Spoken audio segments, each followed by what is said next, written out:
¿Cuántas promesas te han hecho que no se han cumplido? Yo no te prometo un gran sueldo. Te prometo un trabajo fijo. No te prometo que siempre sea como el primer día. Te prometo que nunca te faltarán las fuerzas. No te prometo que todos tus compañeros resistan. Te prometo que se puede llegar hasta el final.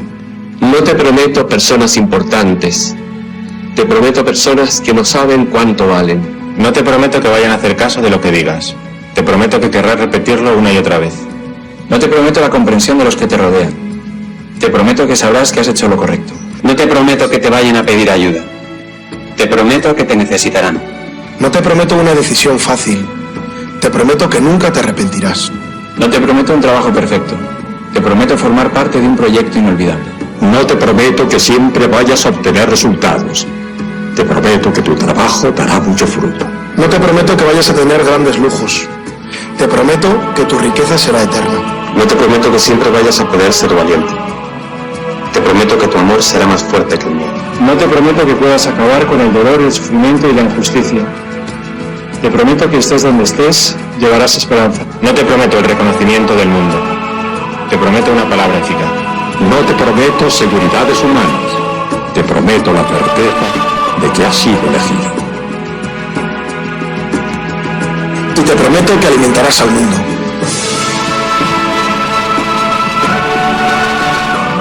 Unirás corazones. Acompañarás a los que sufren. Confirmarás a los que quieren ser fuertes. Experimentarás con ellos la verdadera alegría. Sumergirás a los hombres en la verdad. Y serás sacerdote, testigo de Jesucristo.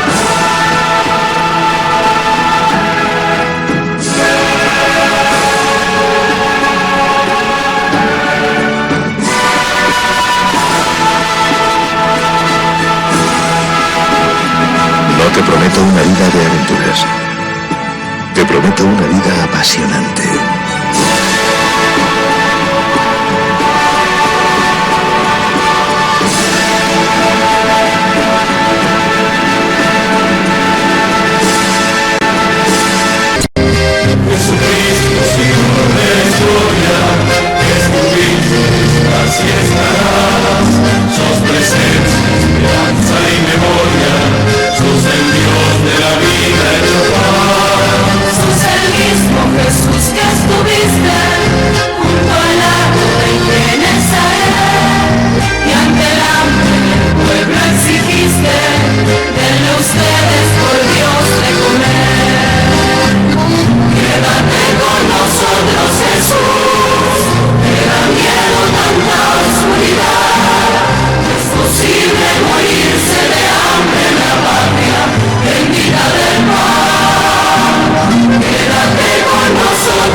Invitamos a todos los que están en sus casas, a los que están en los hospitales, a los que están en distintos lugares de internación, que no pueden salir por enfermedad, por debilidad, a los que los cuidan, a los presos, a los monjes y a las monjas de clausura, a que espiritualmente peregrinemos para alcanzar el don de esta indulgencia del año santo 2025.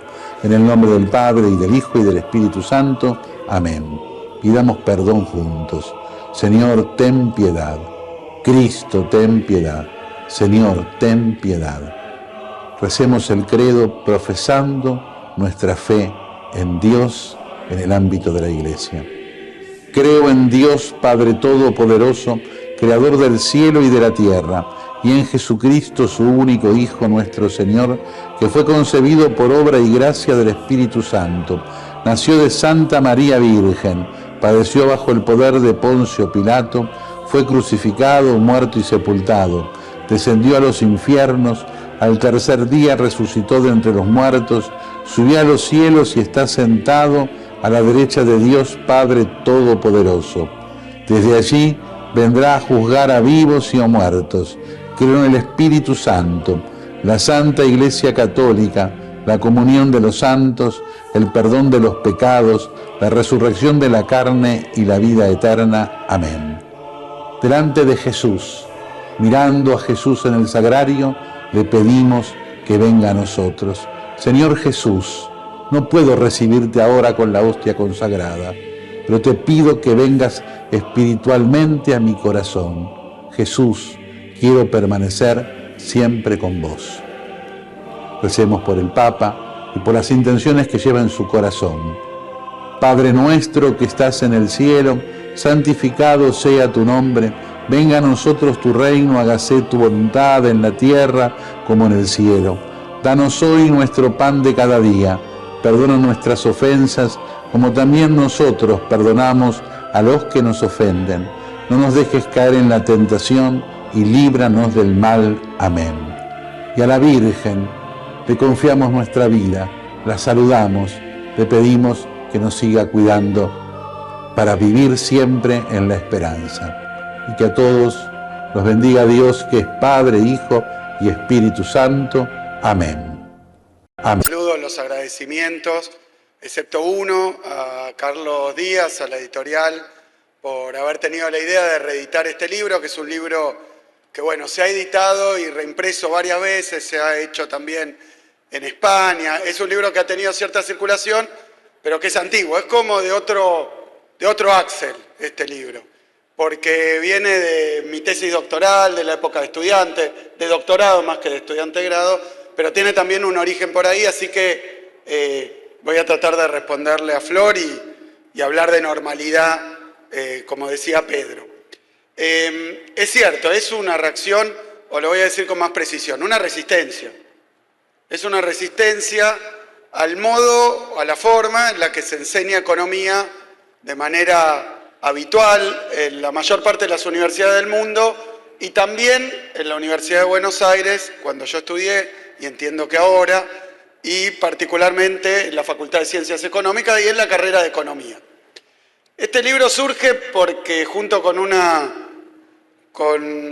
generación, me animo a decir, obviamente 80-20, capaz más chiquito lo que estoy representando, pero con una parte, por lo menos una generación, surgió un malestar, una falta de confort, de tranquilidad, un enojo también, con la forma en la que nos enseñaban economía. Durante la década de los 90, en la época en donde había una política económica realmente espantosa, que era la de Cavallo, y que es la de Milei, con los matices que los separan.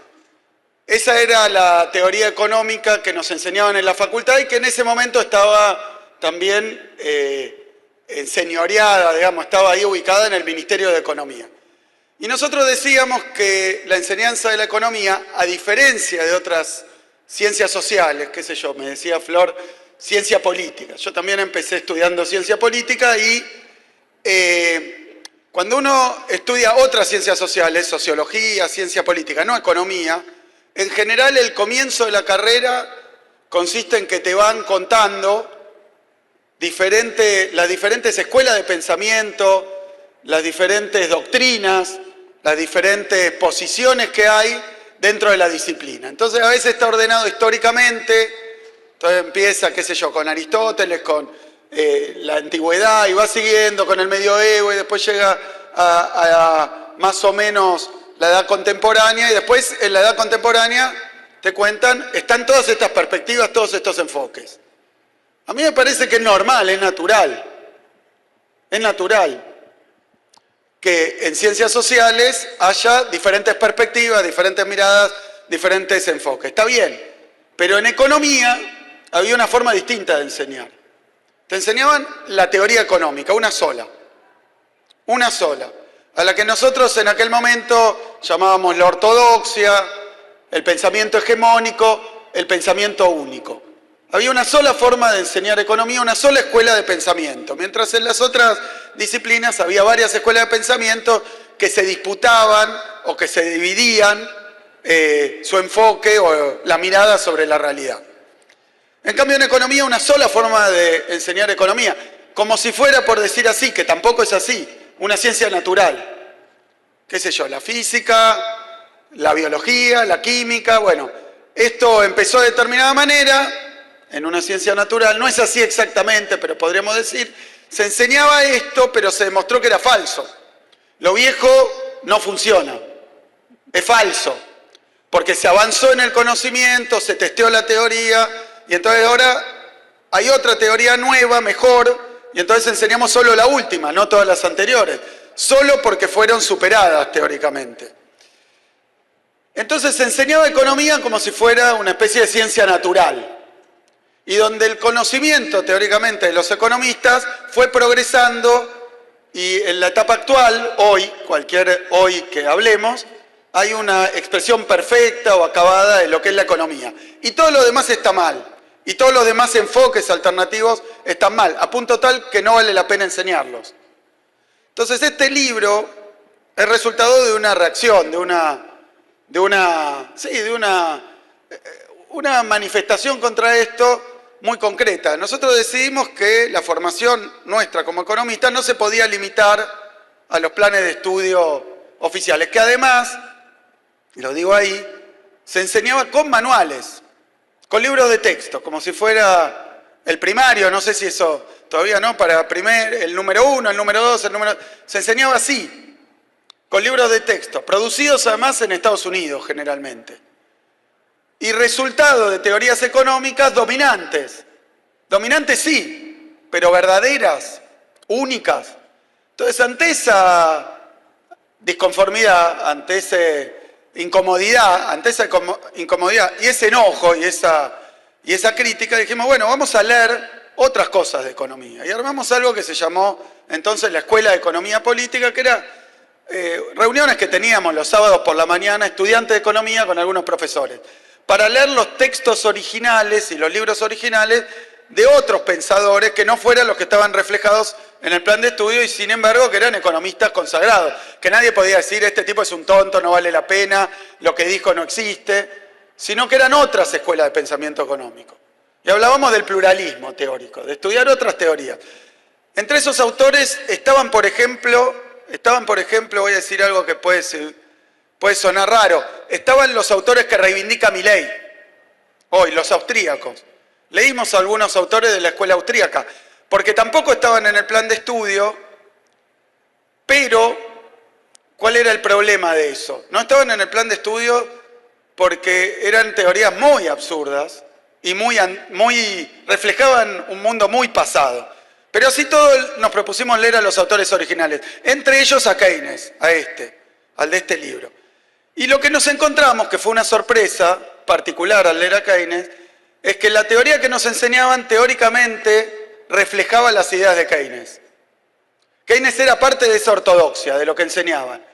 Una parte de la ortodoxia estaba inspirada en Keynes. Y sin embargo, al leer el libro más importante de Keynes, diría casi el único donde expone sus ideas revolucionarias, nos encontramos una sorpresa, que es que lo que decía el libro no tenía nada que ver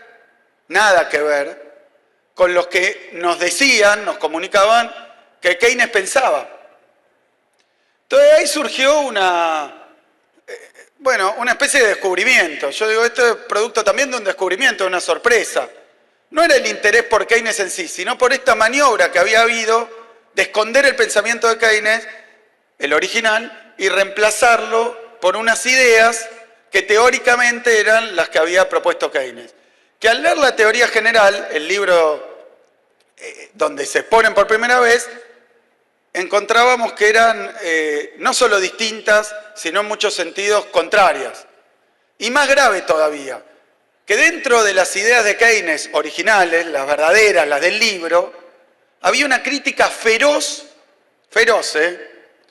a las teorías, a las escuelas de pensamiento que nos enseñaban también dentro de los programas de estudio. Entonces miren qué novedad y qué sorpresa, y qué incómodo, ¿no? Qué verdad incómoda.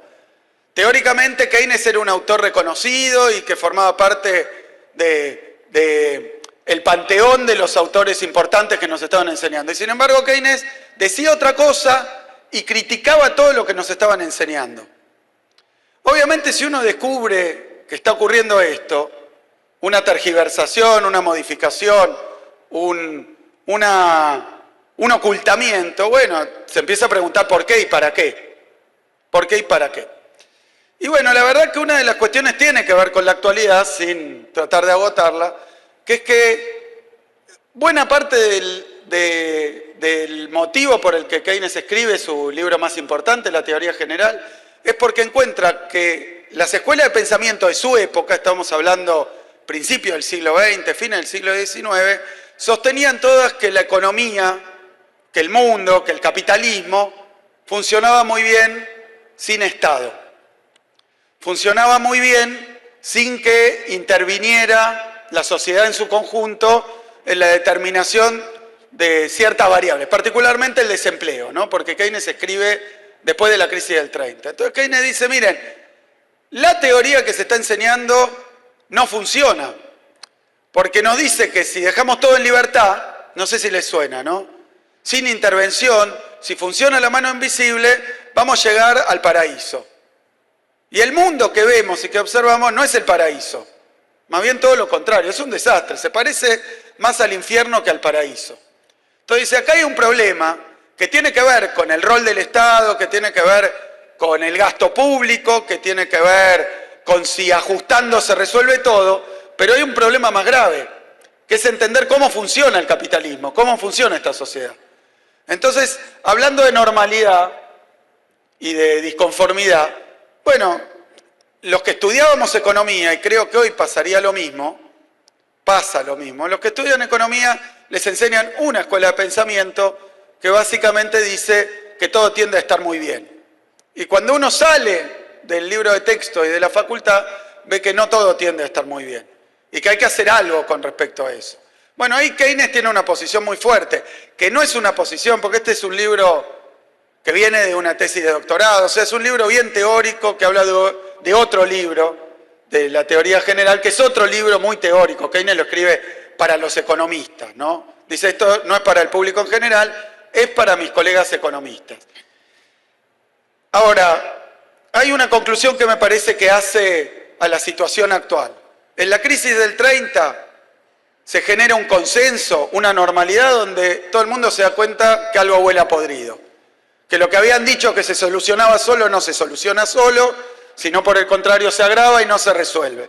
Y entonces aparece una revolución teórica que es la de Keynes, que dice no todo se soluciona solo, porque el sistema no es perfecto, no anda bien, no se autorregula, no es liberal libertario, no es así.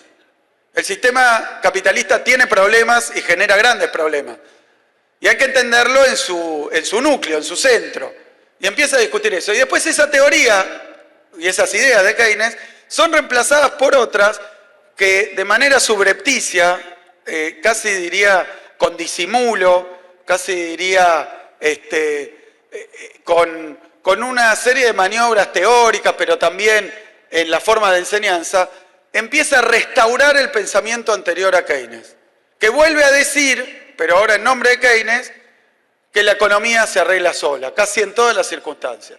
Que en todo caso hay que ajustar alguna tuerca, hay que modificar alguna cosita, pero tiende a funcionar sola.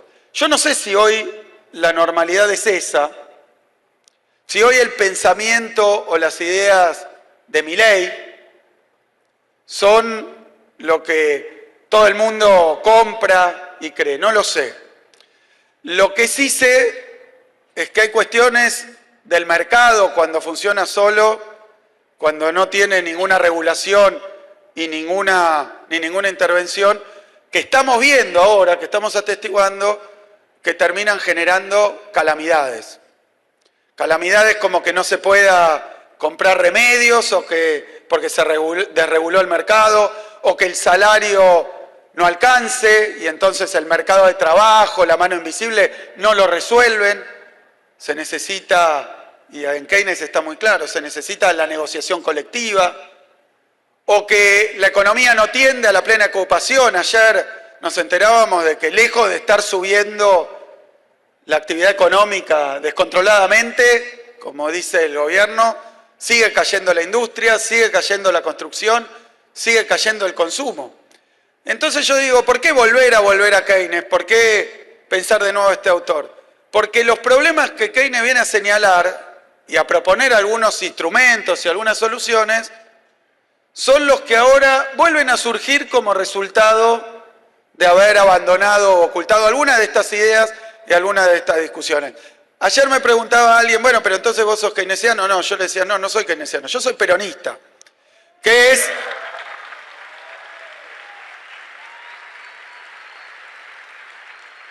que recupera algunas ideas, discute algunas de estas ideas, pero dice claramente que hay ciertas fuerzas de la economía privada que no funcionan mal que no funcionan bien o no funcionan bien para todos, y que hace falta que la comunidad se organice y que dé una respuesta colectiva.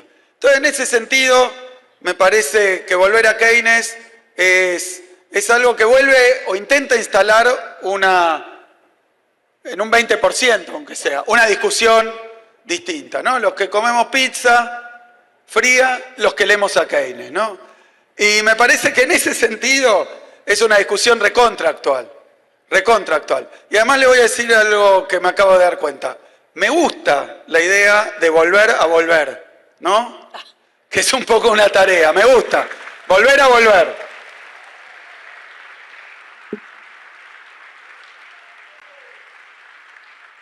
¿Qué hago? Sigo como si nada. Hay una cosa que no entiendo, retomando el tema Milei. Se ha viralizado el video, no sé, de hace 8 o 9 años, donde Fantino le dice a un Milei que no estaba ni cerca de entrar a un poder del Estado, le dice que vos le regalaste un libro sobre Keynes. No sé si era que vos a Fantino, sí. Eso le dice Fantino a Milei. Milei se empieza a poner nervioso, dice que ese libro es basura, y dice también, leo textual, el tipo, Keynes, se dedicaba a hacer inversiones y era chotísimo. Y vos en el libro decís, también leo textual, todo el misterio se aclara cuando se tiene en cuenta que la absorción de los aportes de Keynes estuvo principalmente en manos de sus adversarios, es decir, de los economistas pertenecientes a la escuela teórica que él criticaba y pretendía desplazar. Esto que decías recién, ¿no? La pregunta es, ¿contra qué Keynes pelea entonces Milei? ¿O qué es lo que le pone nervioso ahí? No es una pregunta de su diván, si no es una pregunta ideológica. O sea, se enoja con esa tergiversación, se enoja con el que pone sobre la mesa la intervención estatal. ¿Con qué se enoja? No sé. No sé. Pero hay muchas cosas que ignoro de las reacciones de Milei y que no pretendo comprender. ¿Pero qué es lo que le critica? Pero te voy a responder. No, esto era el pie. La verdad que yo no había escuchado, esto lo pongo en tema porque yo me acabo de enterar. Ayer creo, o anteayer, no sé, estaba en un programa, en el de Tenenbaum, ¿no? Estaba con Tenenbaum y Siete Case, y me ponen ese fragmento de un Milei de hace 10 años, puteándome a mí, a Keynes, no sé, una cosa, una especie de premonición, ¿no? Porque es un deporte que tiene, tanto conmigo como con Keynes. Así que no sé por qué, pero lo sostiene 10 años. Así que eso se ve que persiste su enojo con esto. Y entonces veo ese fragmento, me pasan ese fragmento que yo no conocía, repito, lo cuento porque yo no lo había visto. porque en ese entonces nadie sabía quién era Milei. Yo digo, estudié economía, después fui docente mucho tiempo, me doctoré en la facultad, después, bueno, como 20, 25 años ahí en económica y nunca, debo haber escuchado hablar de prácticamente, no Agus, de prácticamente todos los economistas, nunca había escuchado el nombre Milei. Nunca. Es decir que si tenía una acción, una actividad académica, docente, la verdad que por lo menos esto no quiere decir que fuera nada. Simplemente me resulta raro no haber escuchado nunca del Milei economista. Pero resulta que teóricamente, según eso cuenta, le había mandado, regalado a Fantino una edición anterior. Esta la viene a corregir y tiene un prólogo nuevo, digo, para que ya tiene esa. No, porque es un libro para economistas, yo no, para Fantino no sé, bueno, pero se lo enviamos, ¿no? Un libro, qué sé yo, no es de divulgación, es para cualquiera que esté interesado en el tema, que le quiera poner ganas, seguramente no para Fantino, pero Fantino se ve que se lo muestra a Milei, Milei explota con el autor, con Keynes, efectivamente. Ahora nos hemos acostumbrado un poco entre las cosas que yo tengo miedo que naturalicemos, ¿no? Porque una cosa era Fantino y Milei panelista, opinólogo, o economista, o lo que fuera en aquel entonces, insultando, bueno, a Keynes, ¿no? Imagínense la estatura intelectual, la diferencia intelectual que hay. Pero bueno, supongamos que lo insultaba. Pero así todo es un panelista en un programa de televisión, un entrevistado insultando. No hay que naturalizar que lo siga haciendo, ¿no? No hay que naturalizar, no hay que dejarlo pasar. Yo sobre esto estoy, la verdad que sobre esto estoy bastante insistente. Me parece que el hecho de que haya hoy mucha agresión, que haya denigración, que al que piensa distinto haya que insultarlo, aún siendo un autor como Keynes, me parece, la verdad que denota, para empezar, falta de argumentos, ¿no? Falta de ideas, falta de argumentos. Si Milei tuviera algo importante para decir, o crítico, o profundo sobre Keynes, seguramente lo que estaríamos charlando es el argumento. Pero no, lo que sacó es que invertía mal y que era no sé, debe haber dicho cualquier barbaridad. Chotísimo, bueno, como inversor, pero dijo varias cosas más. Habló de la familia de Keynes, bueno, todo para decir que no le gustaba el pensamiento de Keynes. Nazi. Keynes nazi, bueno. Pero me parece que lo que irrita de Keynes, yo no sé contra quién se está peleando, pero volví a contar esto porque él decía en otro pedacito que había leído 5 veces la teoría general de Keynes. Bueno, puedo decir con total tranquilidad que no la entendió, 5 veces la leyó. O no tuvo nada interesante que decir más que era mal inversor, porque efectivamente Keynes sí, invertía en la bolsa, qué sé yo, y se llenó de guita, además. Hizo una fortuna muy grande haciendo eso. Así que tampoco sé, ni siquiera entendió eso. Pero sí se me ocurre que debe referir a un debate que es bastante famoso también entre economistas, entre Keynes y Hayek. Hayek es un economista austríaco, no es estrictamente de la escuela de Milei, porque me parece que Hayek tiene otra envergadura y otras ideas, pero hubo una discusión entre Keynes y Hayek que tenía que ver con varias cosas, para darte una respuesta un poco más vinculada al libro. Una con las causas de la crisis del 30. Miren qué interesante. Hayek es, creo que 16, 20 años menor que Keynes. O sea, Keynes ya era un autor consagrado y conocido cuando nadie sabía muy bien quién era Hayek. Y para Keynes la crisis del 30 se podría haber evitado si en lugar de el Estado iniciara una política de ajuste, hoy llamaríamos motosierra, ante la crisis, ¿no? Una política de ajuste fiscal, de ajuste monetario, una política de falta de liquidez. En la crisis del 30 fundieron en Estados Unidos, no sé, el número es gigantesco, no sé si eran 20.000 bancos, una cosa así, pero miles de bancos que fundieron. Y entonces el Estado ante la crisis se retiró, no hizo nada. Y Keynes asocia la crisis capitalista, digamos, la que tiene que ver con el empleo, a veces en que los empresarios, cuando tienen que invertir, se basan en sus perspectivas, sus expectativas acerca de qué va a pasar. Si hay pesimismo, como hay ahora en la Argentina, evidentemente, porque más allá de todo lo que le lame la bota, a los que le lame la bota el gobierno nacional y Milei, la inversión está en los niveles más bajos de la historia, hoy en la Argentina. ¿Y qué dice Keynes? Muchas veces los empresarios no invierten porque tienen una perspectiva negativa de lo que va a pasar y piensan que si invierten nadie le va a comprar. Lo cual en la Argentina de Milei tiene lógica, porque si lo que hace Milei es pisar el salario, pisar las jubilaciones, ¿quién le va a comprar? No hay consumo. Entonces no hay inversión, dice Keynes. En una situación como esa, más allá de que no debería ser el Estado el que lo produzca, el que produzca este estado de estancamiento, lo que dice es, ahí hay una posibilidad que es que sea el propio gobierno el que impulse la economía, el que fomente la actividad económica. Y hay un consenso bastante generalizado de que fue así como se salió de la Gran Depresión, ¿no? Con el Estado dirigiendo las inversiones para poner en marcha la actividad económica. O sea, el Estado cuidando a la gente. Que me parece que además es una idea que está muy en boga, por eso no sé si lo de Milei tiene algo que ver con la normalidad. Porque si uno hoy lo escucha a Trump, ¿qué está diciendo? Que quiere salarios más altos, que quiere más industria en Estados Unidos y más empleo. Lo contrario de lo que está diciendo y haciendo Milei.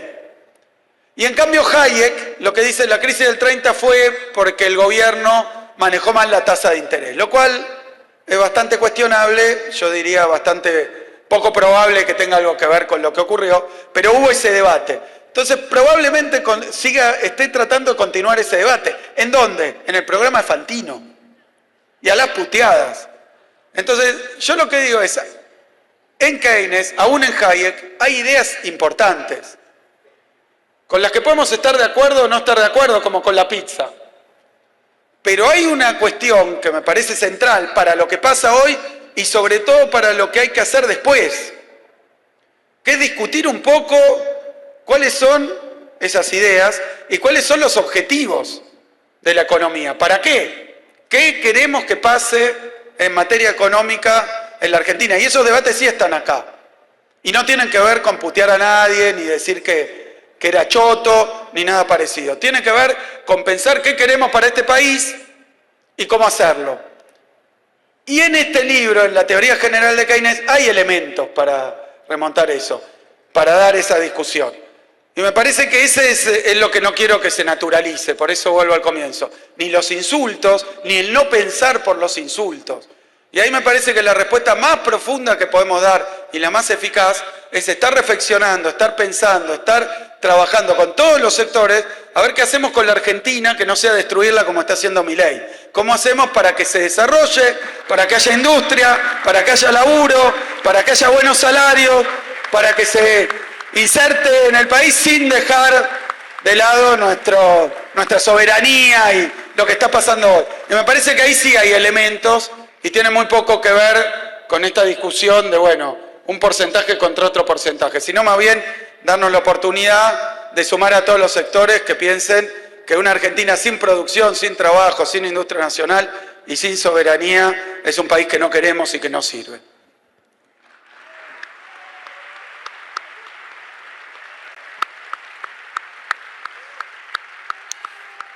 Pero a ver, vos citabas a Trump o el panorama de Trump. En el comienzo del prólogo dice, desde la perspectiva de la geopolítica se iniciaba una etapa con un mundo unipolar, hablando de este surgimiento de estas ideas, en el cual el centro económico y político se ubicaba en los Estados Unidos y sus aliados de Occidente. Y decís también, los estados y sus herramientas de política económica, porque esta es la parte que escribe hoy, ya sabiendo lo que pasó en los últimos 20 años, los estados y sus herramientas de política económica parecen ser insuficientes e inadecuados al momento de lidiar con los nuevos y crecientes desafíos de un mundo en transición.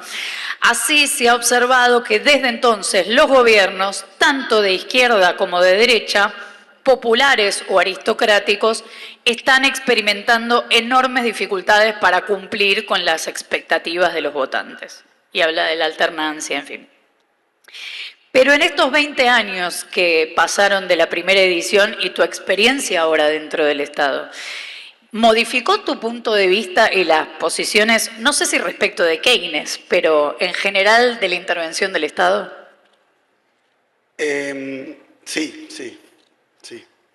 Sí, me parece, bueno, ahí en el prólogo, escrito hace poquito, pero creo que previo a la guerra comercial que desencadenó Trump.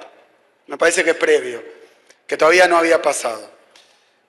Ahí lo que se trata de reflejar es que para colmo de males, estamos en un momento de transición a nivel internacional, ¿no? De la economía mundial. Doy un ejemplo. Hasta hace poquito, Estados Unidos, los organismos multilaterales, los países centrales, el pensamiento convencional, el pensamiento establecido, sostenían que lo que tenía que hacer un país es abrir su economía. Un poco lo que está diciendo Milei. Era parte de esa idea de que hay que tener apertura comercial, abrir las importaciones, que cada uno produzca en lo que es eficiente, incluso nosotros dedicarnos tal vez a la agricultura, pero bueno, estas ideas que tienen que ver con el libre comercio, con un mercado mundial que divide el trabajo entre los diferentes países que especializa según sus particularidades. Lo de Trump es disruptivo, tremendamente disruptivo, porque viene a decir que no. Viene a decir que no va a seguir admitiendo que en base a la apertura económica le destruyan la industria norteamericana. Acusa a China, acusa a otros países de Oriente y al mundo en general. Pero dice, ¿qué nos pasó en Estados Unidos? Nos quedamos sin industria. Y eso es muy grave para una economía. Y lo asocia con la tecnología y lo asocia con la soberanía también. Y con hagamos a Estados Unidos grande de nuevo y primero Estados Unidos, ¿no? Entonces lanza esta guerra comercial. Yo todavía no lo había visto, pero de alguna manera anticipa esta cuestión, porque lo que digo es que el mundo actual, como está la economía internacional, y bueno, está pasando desde la crisis de 2008 una etapa de muchísima inestabilidad, donde el fragmento que leíste dice, es muy difícil gobernar con este grado de incertidumbre y de inestabilidad. Y es muy difícil que un gobierno le vaya bien, en términos de las expectativas que genera. Más allá, no estoy trayéndolo a la experiencia argentina, lo estoy generalizando más. Trump, Bolsonaro ganaron y dijeron, bueno, ahora llegó la derecha, vamos a hacer esto, y después perdieron la elección. Y después ganó el signo contrario, y después perdió la elección en Estados Unidos. Republicano, demócrata, republicano. Entonces parece que la economía va a los barquinazos. Eso, perdón, la pregunta es, más allá de nuestras experiencias recientes, ¿el Estado tiene las herramientas o falta también una decisión de esas herramientas, de utilizar esas herramientas? Bien, yo para sintetizar la respuesta diría lo siguiente. Trump sostiene, sin decirlo, pero está implícito, que las herramientas que usaba no le alcanzaban o no le servían. Entonces dice, ¿saben qué vamos a hacer? Una herejía, Mala palabra hasta hace poco. Hasta hace poco mala palabra. Y que venga de Estados Unidos, bueno, casi impensable. Voy a poner aranceles, voy a poner impuestos a las importaciones para que no puedan entrar productos extranjeros, para que sean mucho más caros. Y entonces se produzcan acá. Tiene un nombre que también suena mal hace muchísimos años en el Fondo Monetario, en el Banco Mundial, en la Casa Blanca. Suena mal, proteccionismo. Son herramientas que se habían dejado de usar. Se ve que la caja de herramientas que tenía y que usó en la primera presidencia no alcanzaron para cumplir determinados objetivos. ¿Que cuál sería? Relocalizar las industrias, las empresas, norteamericanas en Estados Unidos, que vuelvan a Estados Unidos. Dice, los autos, ¿dónde se producen? En Estados Unidos no. Que vuelvan a producirse en Estados Unidos. No estoy defendiendo, simplemente estoy señalando. Estamos experimentando justamente esto. Pareciera que las herramientas convencionales, que yo ahí digo vienen fracasando o no alcanzan, están siendo reemplazadas por otras. Nuevas o no nuevas, pero otras, distintas, que no eran las convencionales. Pero no suena a sustitución de importación y suena, vamos a fabricarlo acá, suena peronista, ¿qué te suena? No, de verdad, digo, suena a algo que vos decís, están haciendo algo que se supone toda la vida no deberíamos haber hecho nosotros. Sí, ¿no? Por eso digo, una herejía, algo muy criticado, sí, y no es solo Estados Unidos, porque esto desencadenó un proceso de acción y reacción donde los otros países dicen, vos te querés llevar todas las industrias para allá, entonces yo me la voy a tratar de llevar para acá, o que no se vayan para allá. Y empieza una guerra comercial, que es una guerra acerca de dónde va a estar el trabajo, dónde va a estar el laburo, en qué país va a estar el laburo, y con qué salarios y con qué niveles tecnológicos. Y más allá del parentesco que tiene con otras políticas, porque esto fue así en la etapa de la industrialización de países como el nuestro. Había esta voluntad, una voluntad de industrializar, una voluntad casi, en algunos casos, por ejemplo acá, más vinculado a cuestiones de la defensa o de la geopolítica, de producir todo acá, o casi todo acá.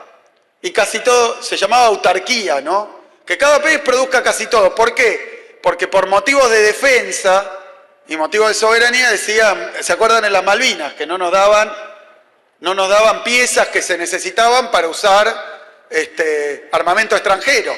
Entonces, si nosotros cedemos la producción o importamos estas cosas, después entramos en un conflicto.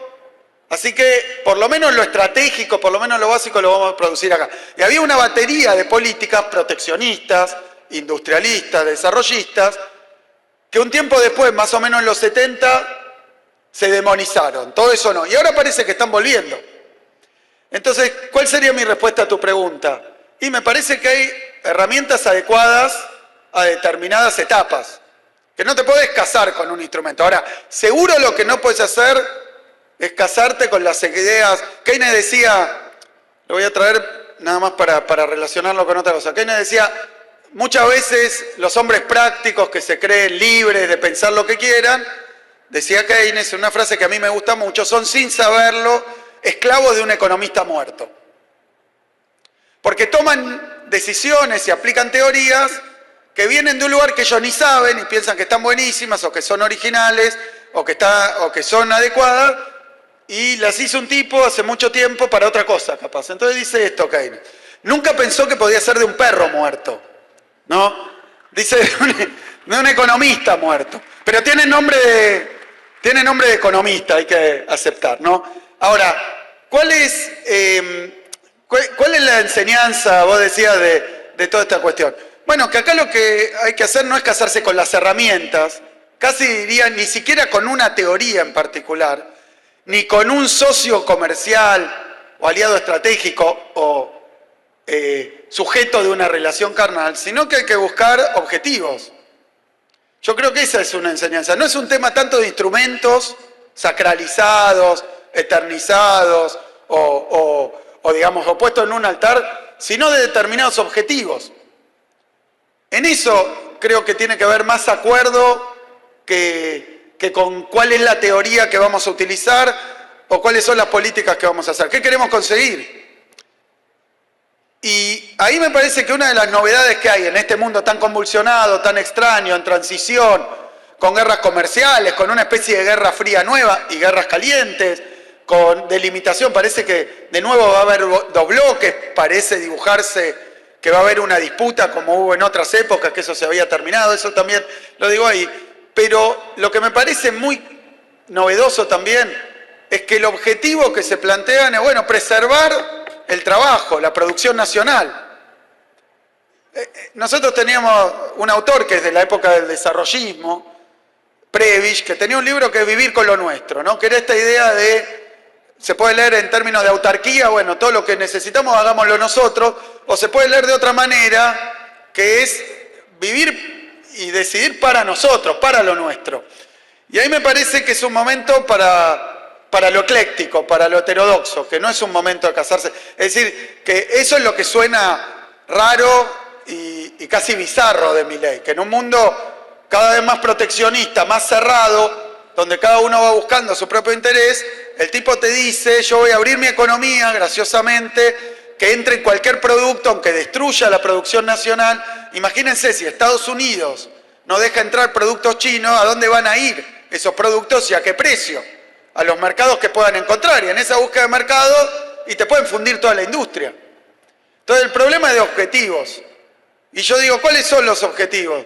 Y para empezar nosotros tenemos, no está acá, pero es clarísimo, gobernar es crear trabajo. Gobernar es crear trabajo.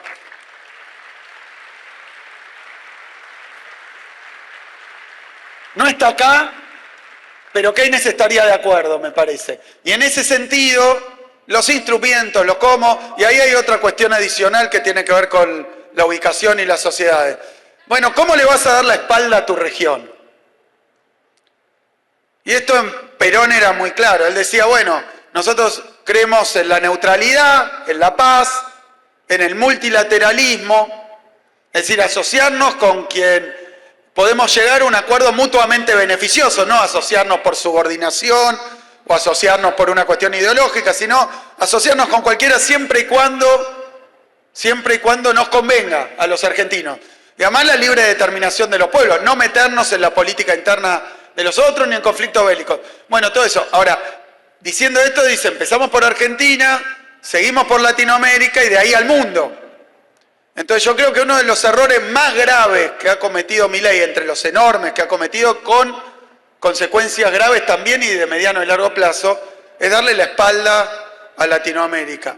Y ahí creo que hay una tarea y un consenso al que podemos llegar. Gobernar es crear trabajo asociándonos con los países latinoamericanos, con nuestro continente, con lo que está cerca, con lo que está primero, con lo que es parecido.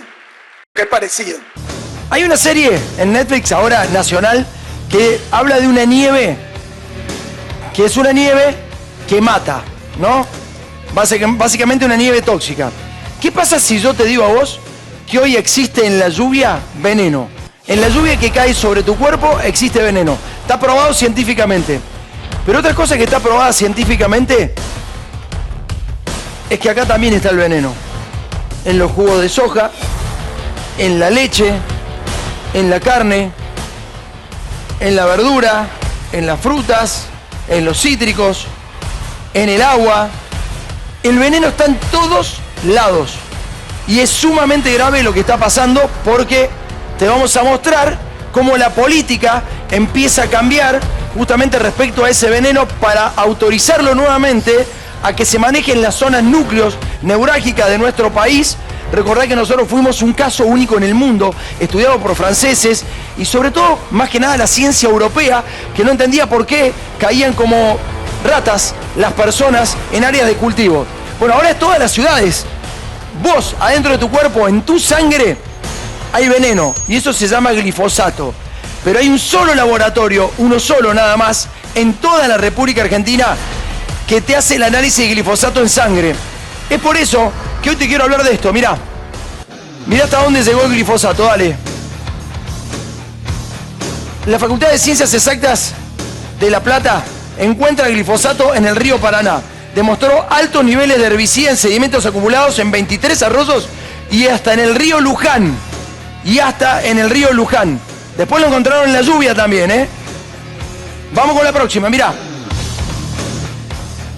Pez argentino con niveles de herbicida más altos del mundo. O sea, adentro de los peces, en la cuenca del Paraná y en el río de la Plata, los peces vienen con altos niveles de glifosato. El glifosato es un herbicida que se usa en la Argentina indiscriminadamente. Vas a ver cosas aberrantes y vas a conocer qué está haciendo hoy la política. Mirá, si hay algo bueno que tiene el Eternauta es que por lo menos choca con la realidad en muchas cosas. La de la lluvia es así. Solamente tenés que googlear, buscar. He tenido relación con la mayoría de los científicos que hicieron análisis sobre este tema. La mayoría de los científicos, todos afuera. tenían unos grandes departamentos en las universidades, hacían campamentos sanitarios, todos afuera. Hay mucha, pero mucha guita. Hay un laboratorio que hace ese veneno que además te hace los remedios oncológicos para cáncer, que es justamente lo que provoca el glifosato. Vamos. La historia de Anto comenzó en el 2016, una nena sana, una nena que con toda una vida por delante. Un día se nos enfermó y salió que tenía leucemia, a causa de una contaminación, Estuve 1 año y medio con Anto, ella estuvo luchando por vivir, médicos, enfermeras, ellos me decían a mí, Nati dice, más del 40% de niños que hay internados en el Garrahan son de Entre Ríos, más del 40% de niños que hay internados en el Garrahan son de Entre Ríos, el hospital Garrahan y todos los hospitales no hacen el análisis a ver si los niños tienen glifosato en sangre. El glifosato está en todos lados, como te dije recién, en todas las ciudades. Vos en tu cuerpo lo tenés. Hay que ver cuánto nivel de glifosato tenés. Viste que por ahí vos ves las publicidades y te dicen consumí tal medicamento para levantar tu defensa. Mira, lo que no tenés que consumir es veneno. Y lamentablemente en todos los alimentos, inclusive aquellos que dicen que son veganos y son sanos, tengo una mala noticia, señores. Este caso de Argentina llegó al mundo y una vez un directivo de Monsanto, que es Patrick Moore, fue a una entrevista y un tipo en Francia le dice, bueno, pero entonces si es inocuo el glifosato, porque estaban analizando el caso de Argentina, dice, ¿por qué no toma un vasito? Y mira lo que hizo, dale. Do not believe that glyphosate in Argentina is causing increases in cancer. Do not believe that glyphosate in Argentina is causing increases in cancer. You can drink a whole quart of it and it won't hurt you. You can drink a whole quart of it and it won't hurt you. You want to drink some? We have some here. I'd be happy to, actually, but not really, but not really? I know it wouldn't hurt me. If you say so, I have some glyphosate. No, I'm not stupid. Okay, so you No, but I know so it's dangerous, I know people try to commit suicide with it and fail. People try to commit suicide with it and fail. Well, fail irregularly.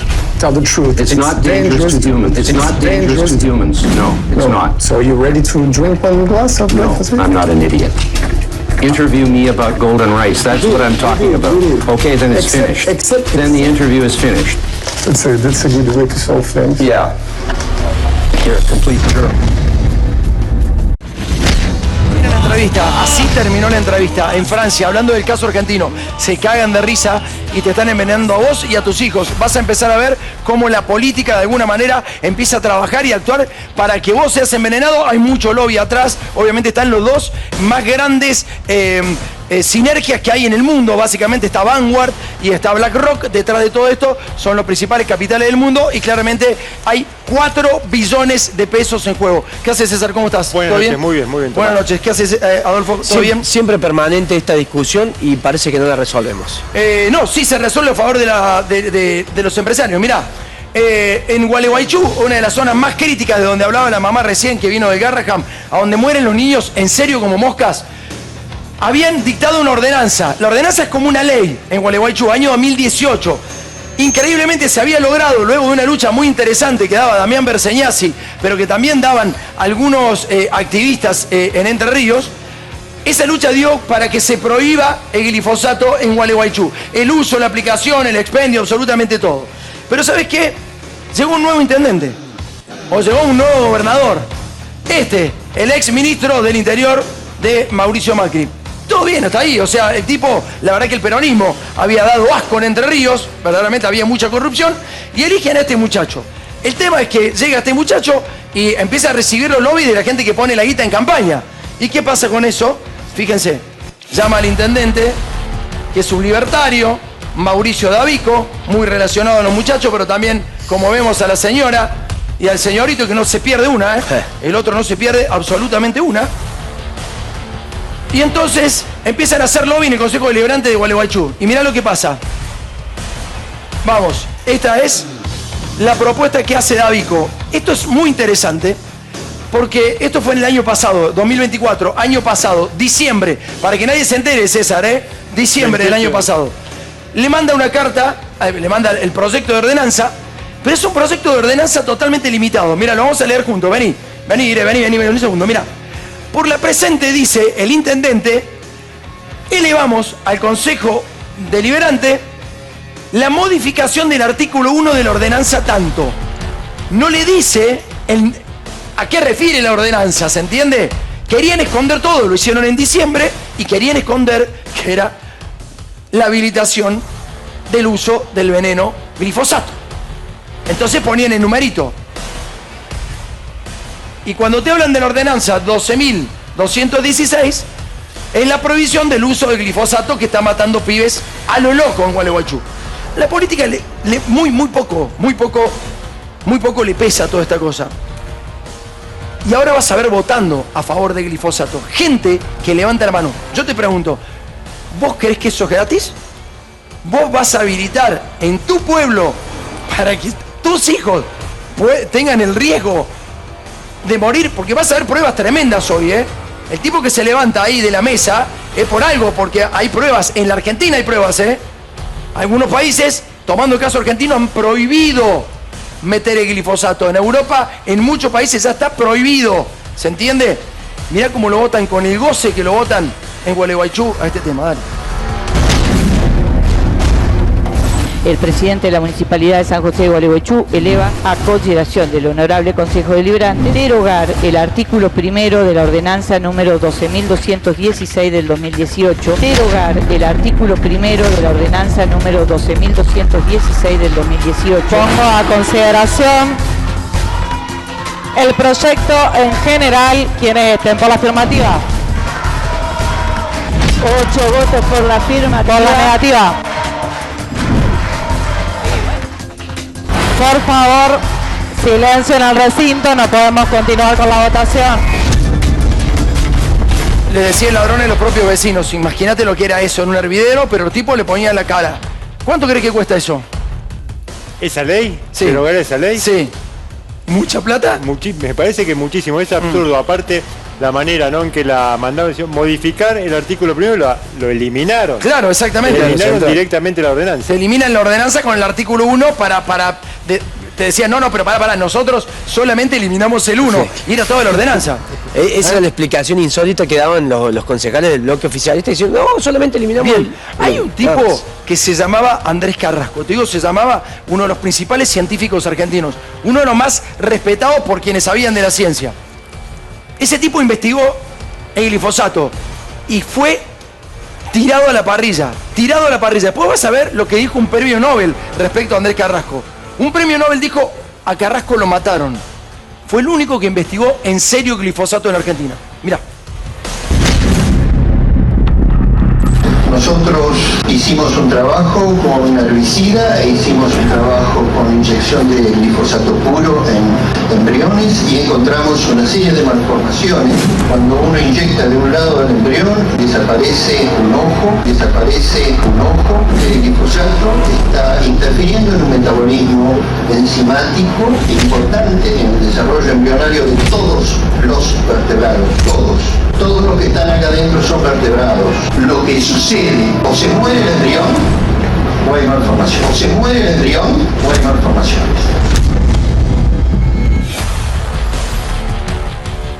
El tipo más importante en la ciencia argentina que estaba investigando el glifosato murió.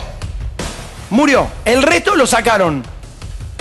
Mirá, Raúl Montenegro, biólogo ambientalista, presidente de la FUNAM y Nobel alternativo en el año 2004. Para mí Andrés fue asesinado. Andrés, que había hecho todas las cosas correctamente, fue marginado. Resalta que el abandono por parte del CONICET lo remarca como un antecedente peligroso para el país. Guarda, el CONICET ahí estaba en manos del peronismo, no estaba en manos de Milei. Mirá, Carrasco fue peligroso no por sus aportes, sino por haber asumido 2 compromisos políticos. Uno, el propio investigador que se anima a salir publicando cosas que nadie publicaba y que son graves. Pero no solamente se anima a eso, sino que comete el otro pecado, que creo que es el más jodido, que es que el propio investigador que reconozca el valor implícito de sus propias denuncias, que es lo que pide la gente. Señores, te lo dijo un biólogo ambientalista, el tipo de la FUNAM, premio Nobel alternativo. Nadie hizo nada, ni siquiera dentro del CONICET. Después quieren solidaridad, muchachos. Pero esto era acabar con un negocio gigantesco que está matando muchísima gente. El glifosato es como un aceite, es aceitoso, no se va más. Lo tirás en la tierra y tenés altísimos niveles de contaminación. Sube con la lluvia, se va con la deriva del viento, porque se va con la tierra, se te mete a tu pileta, se te mete a tu tanque de agua. Mató mucha gente en Barrio Ituzaingó, Córdoba capital. Muchachos, es estrago lo que se ha hecho en Argentina, porque no se administró como correspondía. Fíjate cuántos niños murieron, según Andrés Carrasco. La población de la mesa, que está al lado de 6.000 hectáreas donde se usa el glifosato, encontraron un 300% de aumento de cáncer, especialmente en chicos. Encontraron un 300% de aumento de cáncer, especialmente en chicos de menores de 15 años, leucemias y linfomas. La ciencia tampoco es neutral y en este momento la ciencia está diseñada para el mercado, no para la sociedad. La ciencia está diseñada para el mercado, no para la sociedad. ¿Qué quería decir Andrés Carrasco? Lo que decía él era, la ciencia va contra la maleza, entre comillas, y no le importa si eso mata con el cultivo, con el alimento. Acordate que eso va en el trigo, en el maíz, la soja, absolutamente todo tipo de cultivo, y después es lo que le vamos a comer a la vaca, por eso te viene la leche, se lo tiran a la lechuga, al tomate, a la carne también, porque tiene la vaca, lamentablemente, es la que nos da la carne, la leche, ¿entendés? La soja, el jugo de soja, absolutamente todo, e inclusive la propia lluvia. Esto está pasando en Argentina. Es así, se callaron todos, acá no habla nadie. Las investigaciones de Carrasco fueron validadas en la comunidad internacional, por la comunidad científica, pero acá en Argentina no solamente fue agredido, fue corrido, sino hasta que un ministro salió a desmentirlo públicamente, obviamente protegiendo estos intereses. ¿Qué ministro fue? ¿Qué ministro Barañao. Barañao, vino Barañao, sí, tenés razón. Ministro de Ciencia. Cuando era del peronismo también, Exacto. Cuando era del peronismo. Sí, Adolfo, te escuchamos. Sí, también el efecto disciplinante del que hablaba Montenegro, en el sentido de que un científico que se anima a hacer esto sabe las consecuencias que le tocan, y le tocan efectivamente, eso no falla. La placa 19, Agustina, vos tenés que ir rotando esa placa para que la gente vaya entendiendo de lo que estamos hablando. Volvió Frigerio, claramente. Ahí está, no se podía vender más glifosato, pero ahora sí. ¿Se entiende? Esto es lo que está pasando ahora. Vamos ubicando a la gente. Vamos a La Roque, un pueblito en Entre Ríos. La Roque, un pueblito en Entre Ríos. Ahí está La Roque. Acá se realizaban uno de los lugares donde se realizó los estudios sobre cáncer.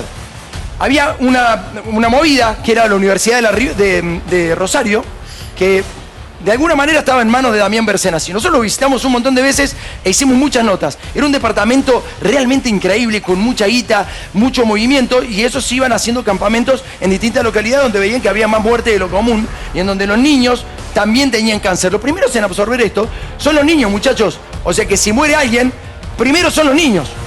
Y acá se realizó un campamento de esos. ¿Querés ver los resultados? Mirá los resultados. Dale. Está solamente a 48 kilómetros de Gualeguaychú y vamos a ver los resultados. Causa de mortalidad. Acá, en este caso particular, la primera son los tumores, Adolfo, ¿no? Sí, tumores o neoplasias. Se investigó la prevalencia de este tipo de enfermedades y se detectó que, por ejemplo, entre 2003 y 2007 había 11 casos nomás en el pueblo. Pero cuando se analizó entre 2013 y 2017, pasaron a 28, con lo cual la prevalencia pasó de 1,23 a 2,44. Lo que te estamos diciendo básicamente que la primera causa de muerte en ese pueblo era el cáncer. Pero mirá en la Argentina. Mirá en Argentina dónde está el cáncer. En la Argentina el cáncer está tercera. ¿Está claro? Sí, o sea, el nivel de mortalidad en la Argentina, sí, pero está medio lenteja. La cuestión es, pero en Argentina la principal causa de muerte es el aparato circulatorio, después el respiratorio y después viene el cáncer. Bueno, acá era la principal, la primera. ¿Está claro?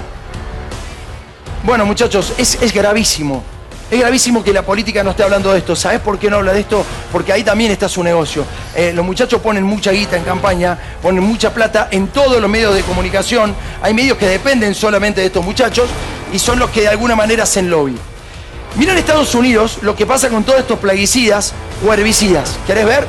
Mirá, en Argentina se utilizan 107 plaguicidas que están prohibidos en todo el mundo. ¿Está claro? ¿Y sabés cuántos litros de glifosato se tiran por año? Mirá, hagamos de cuenta que el Monumental es un recipiente. Mirá lo que pasa con el recipiente. 200 millones de litros se tiran de glifosato en la Argentina por año. Somos el país más contaminado con este veneno en el mundo. Tomás. En el mundo. Y la curva es ascendente porque el mismo uso del glifosato produce resistencia en la maleza, con lo cual se va multiplicando y aplicando cada vez más. En los últimos 10 años se multiplicó por 5.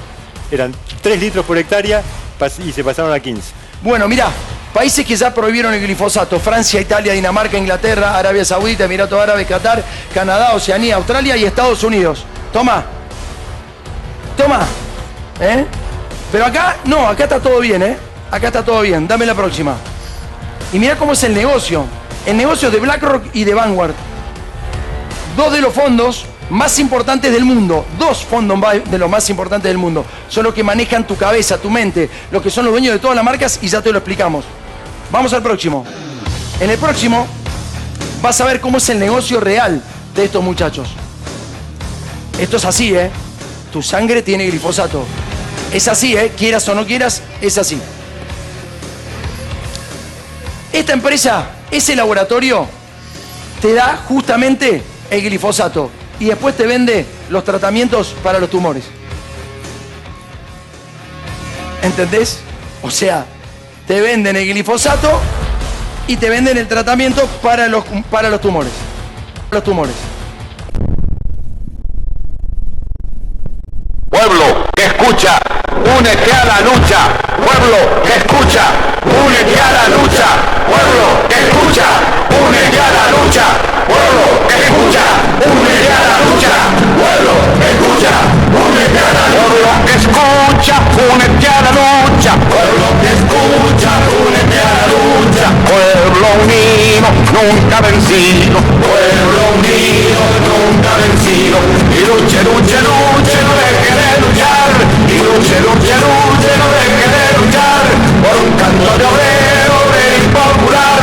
Y luche, luche, luche, no deje de luchar. Pobre el pobre que no luche, siempre callado nomás. Le han de robar su guitarra, nunca más ha de cantar. Y luche, luche, luche, no deje de luchar. Y luche, luche, luche, no deje de luchar. Por un canto de obrero, obrero y popular. Y luche, luche, luche, no deje de luchar.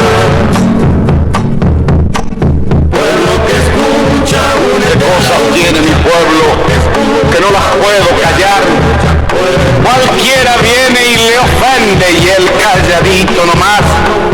Pero guarda al que trampea, pero guarda al que le miente, porque mi pueblo no es tonto, porque mi pueblo es valiente, porque mi pueblo algún día cuando la sangre reviente habrá de salir cantando con un fusil en la frente.